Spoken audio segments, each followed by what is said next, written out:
None other than Jim Rogers, chairman at Rogers Holding, commodity guru, joins in to talk more about how commodities are panned out, or rather looking right now for 2011. Jim, hi, thanks for joining in. A very happy new year to you from all of us here at ET Now. I am delighted to be here with ET Now, Aisha. Nice to see you. Great.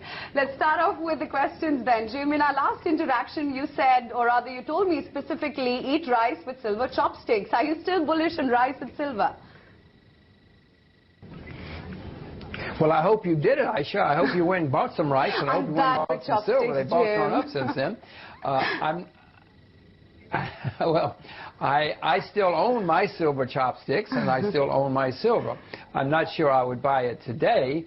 It's gone up so much, so fast, but I'm not selling. And if it goes down, I will buy more silver. Likewise with the rice. If rice goes down, I'll buy more rice. Both have a great future for the next few years.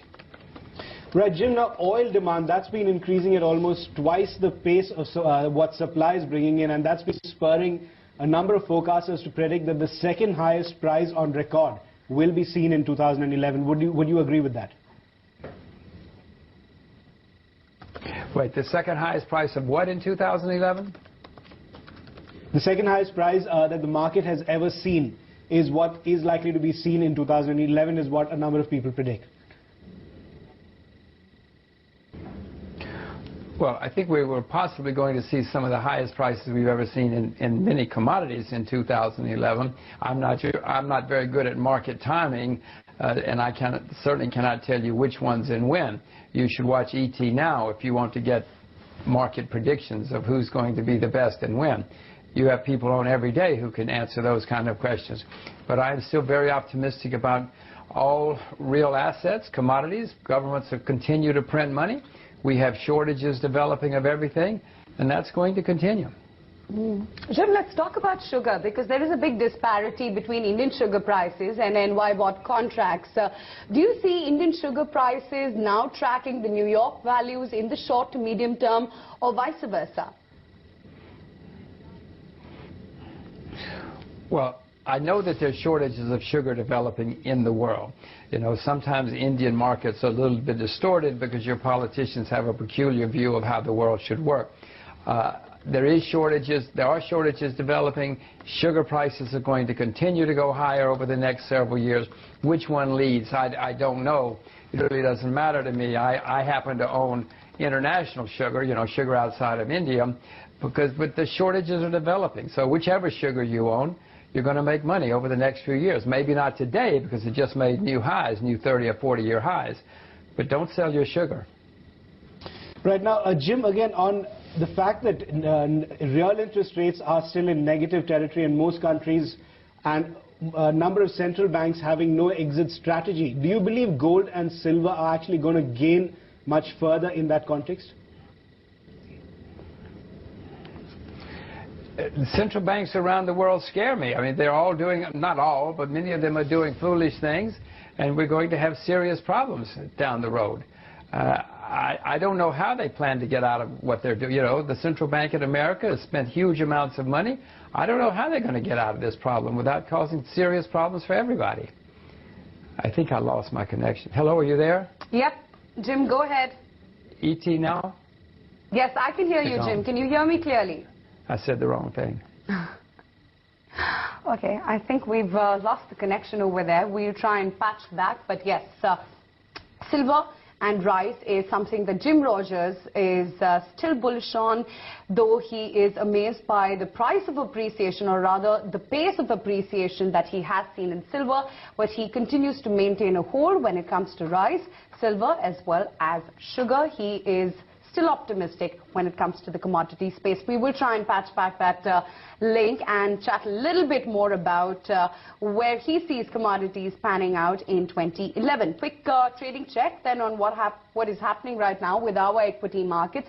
Like I said, it's a trading firm, but it has its bouts of choppiness. So 6150 was just about tested. 6160 thereabouts is where the Nifty is currently tottering in. Better traction when it comes to the broader market universe. You have the entire aviation pack, which is looking good. A hike in ATF fuel prices.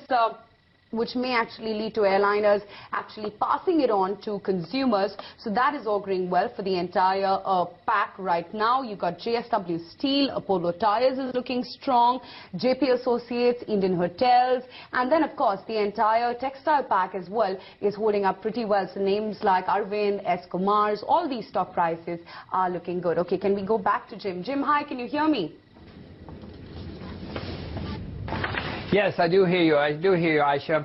I was just saying that I don't see how central banks, many central banks, are going to exit from the mistakes that they've made without causing even more damage. All of these guys, especially the Americans and the Brits who've been printing money and buying absurd assets, are going to cause many more problems in the end than they're solving. Jim, what about rare earth And within metals that context, I know you asked about... like titanium, tantalum, uranium, etc. in context of China, which produces, 97% of global supply of rare earth metal, which is now cutting production. What's your outlook for rare earth metals? Well, China does produce 97% of rare earths. Uranium is not a rare earth, but they do produce a lot of uranium as well. Listen, the future of rare earths is great. What's happening is the prices are going through the roof, as you know, because the Chinese do control the supply, but it's pure, simple capitalist economics. Now a lot of other people are opening mines because they can make a lot of money, and governments are behind the companies opening new mines, so it's all going to bring a new supply, and eventually the price of rare earths will come down again. But in the meantime, until the new mines can come on stream, somebody's going to make a lot of money. Not me, I don't own any, but somebody's going to make a lot of money. Right. What would your view on soft commodities be? Do you expect that they will outperform base and precious metals in 2011? Well, as a generalization, yes. I'd rather own agriculture and other commodities in 2011, but silver may outperform lots of things. Silver is a metal and it's still depressed. Silver is still still 40% below its all-time high. So silver has not been in any sort of great bubble compared to perhaps some other assets we know. No, I as a class, between agriculture, energy, and metals, I had rather own agriculture. Jim, what's the fate and by of the way, US of the dollar? precious metals, I'd rather own silver than gold. Sure, go ahead. That's a very good question. I own the U.S. dollar at the moment because there have been many, many, many skeptics on the U.S. dollar. I expect it to rally for a while. I don't know whether I will own it for a week or a month or a year. I just don't know. I do know that as long as there are many, many skeptics, there's a good chance that it will rally. There's some things going on in the U.S. which may cause the rally to go even further. I'm not selling my dollars. If it goes down some more, I might even buy more U.S. dollars. But longer term, the U.S. dollar is in terrible, terrible shape. It's a very flawed currency. I don't plan to own the U.S. dollar 5, 10 years from now at all. And maybe sooner,